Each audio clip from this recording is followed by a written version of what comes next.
یا صاحب الزمان یا وارث قرآن۔ عزیزان محترم، بات بہت آسان بھی ہے اور بات بہت مشکل بھی ہے، لیکن قدم بڑھانا ہے۔ اگر یہ بولیں کہ کچھ نہیں ہو سکتا تو یہ مایوسی ہے، اور اگر بولیں کہ نہیں کسی چیز کی ضرورت نہیں ہے تو یہ زیادہ پر امید ہو گیا ہے انسان۔ نہ، دونوں چیزیں جسے قرآن بیان کر رہا ہے کہ خوف بھی ہو اور رجا بھی ہو، یعنی خوف بھی رکھے اور امید بھی رکھے، دونوں چیزیں بیلنس ہونی چاہیے۔ آئیں اس دروازے کی طرف کہ جس دروازے کو مسلمانوں نے چلایا۔ کیا وجہ ہوئی اور یہ کیسی وجہ ہوئی کہ اس دور کے مسلمان بھول گئے رسول نے کیا ان کو کہا تھا؟ وہ ولایت کہ جسے غدیر کے مقام میں لوگوں نے ایکسیپٹ کیا، لوگوں نے مانا، مگر چھوڑ دیا۔ ابھی رسول کا جنازہ جو ہے وہ رکھا ہوا ہے اور لوگ دنیا کی طرف مائل ہو گئے۔ کتنا سخت ہے۔ کبھی اس کو اس زاویے سے دیکھیں کہ یہ وہ لوگ تھے جو رسول کے ساتھ تھے، یہ وہ لوگ تھے جو رسول کو دیکھتے تھے۔ اتنی کیا دنیا میں اٹریکشن ہے، اتنی کیا اس کرسی پہ اس ڈیزگنیشن کی اٹریکشن ہے کہ انسان اس رسول کو بھول جائے۔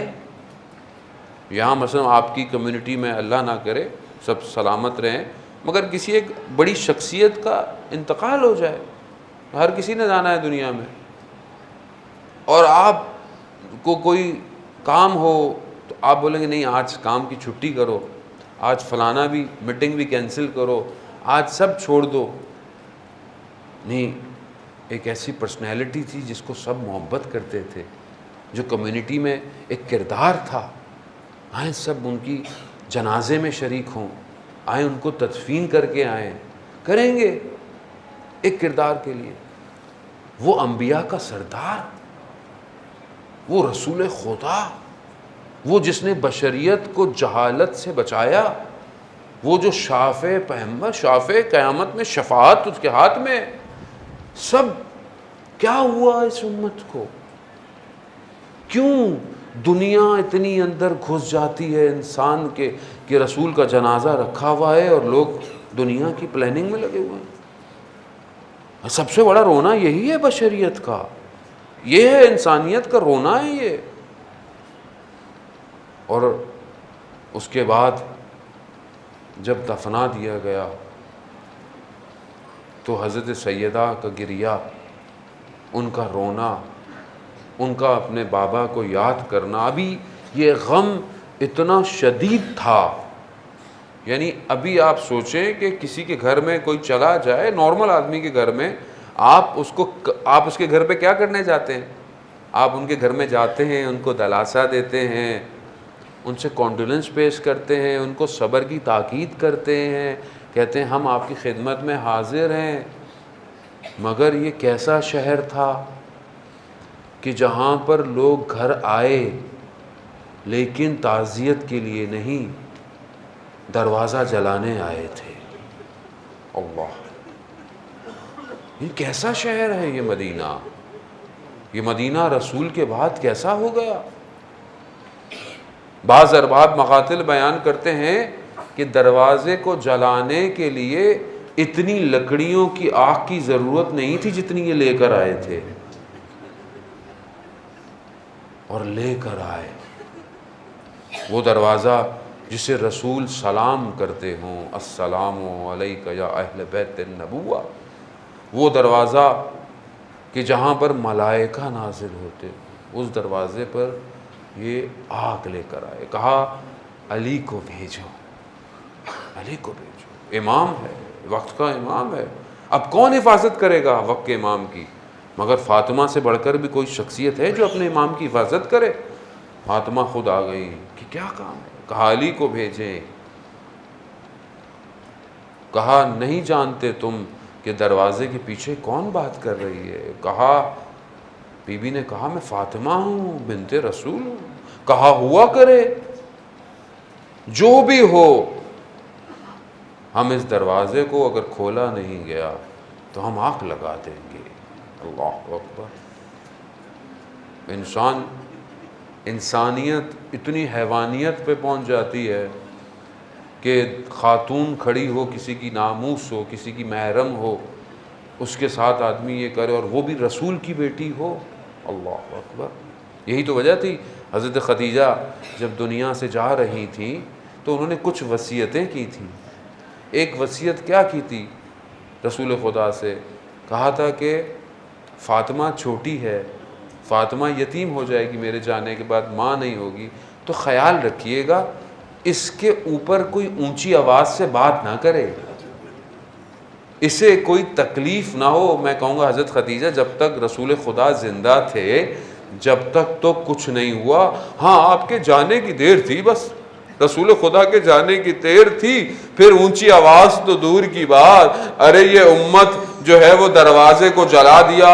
ہاں مقاتل بیان کرتے ہیں کہ اتنی زور سے دروازے کو دھکا دیا گیا کہ بی بی در و دیوار کے درمیان میں آ گئیں.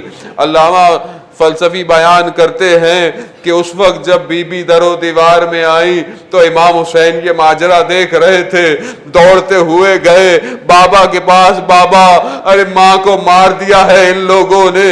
ہاں آزاداران محترم، ایک تو دروازے کی آگ تھی، دوسری دروازے کی شدت سے وہ کہ جس کے بطن میں حضرت محسن ہو وہ وہیں پر شہید ہو گئے. اسی حالت میں حضرت سیدہ گر گئیں، وہ ماں گر گئی کہ جو سارے ائمہ کی تھی. ارے وہ بیٹی گر گئی کہ جس کے لیے رسول خدا خود کھڑے ہوتے تھے. یا بتا کی صدائیں بلند ہو گئی. مولا کائنات آئے، مولا کو رسیوں میں باندھ کر لے گئے. جیسے ہی بی بی کو ہوش آیا، کہا پوچھا فضہ ابو الحسن کہاں ہے؟ کہا مولا کو لے کر گئے ہیں. ابھی بی بی اسی حالت میں زخمی ہے. ہاں میں کہوں گا اگر آپ سن سکتے ہیں تو برداشت کیجئے گا. میں معذرت چاہتا ہوں وقت کے امام سے، کیونکہ جد مادر ہیں، امام کی اساتید منع کرتے ہیں مصائب آسان پڑھا کرو، سخت نہ پڑھا کرو. میں بس اتنا کہوں گا کہ جس کی پسلیاں ٹوٹی ہوں اسے سانس لینے میں مشکل ہوتی ہے. آج کل کے ڈاکٹر یہی کہتے ہیں نا کہ جس کی ریبز بروکن ہو وہ سانس نہیں لے سکتا، اسے بریتھنگ پرابلم ہے. مگر میں نہیں جانتا کہ جب یہ دروازہ در و دیوار سے لگا ہے تو کتنی پسلیاں ٹوٹی ہیں.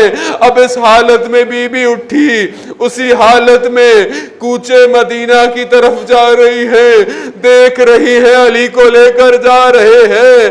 ہاں اپنے اس پورے وجود کے ساتھ کہ جتنی طاقت تھی اپنے ہاتھوں کو مولا کے لباس میں رکھا کہ علی کو چھوڑ دو، علی کو مت لے کر جاؤ. ہاں مگر اس ملعون نے ایسے وار کیے بی بی کے ہاتھوں پر کہ بی بی کو ہاتھ چھوڑنے پڑ گئے. ہاں یہی وہ زخم تھے، یہی وہ چیزیں تھیں کہ جسے بی بی چھپاتی رہی. مقاتل بیان کرتے ہیں کہ بی بی اپنے گھر کے اندر بالکل ایسے ہو گئی جیسے کوئی ٹوٹا ہوا جسم تھا. میرا چھٹا امام فرماتا ہے کہ بی بی جیسے کوئی سایہ ہوتا ہے ویسی ہو گئی تھی. اتنے درد، اتنی تکلیفیں کہ جب وہ اپنے گھر سے اپنے بابا کے مرکز کی زیارت کے لیے جاتی تھی تو کئی جگہ اٹھتی تھی، کئی جگہ بیٹھتی تھی. ہاں میں کہوں گا یا سیدہ آپ اس حالت کے اندر جب مولا کو لے گئے، مولا سے بیعت لینے کی کوشش کی تو آپ مسجد کے باہر بیٹھی رہی. آپ نے کہا کہ میں جب تک نہیں جاؤں گی جب تک علی نہیں آئیں گے.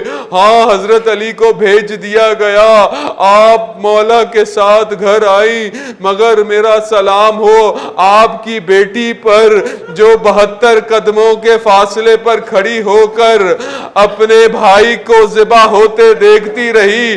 آپ تو مولا کو سالم لے آئی تھی، ہاں مگر جب بی بی زینب اس مقتل کی گاہ پر پہنچی تو کیا دیکھتی ہے؟ شمر سینے پر بیٹھا ہے اور ہاتھ میں تھوڑی دیر میں امام حسین کا سر ہے۔ الا لعنت اللہ علی القوم الظالمین وسیعلم الذین ظلموا ای منقلب ینقلبون۔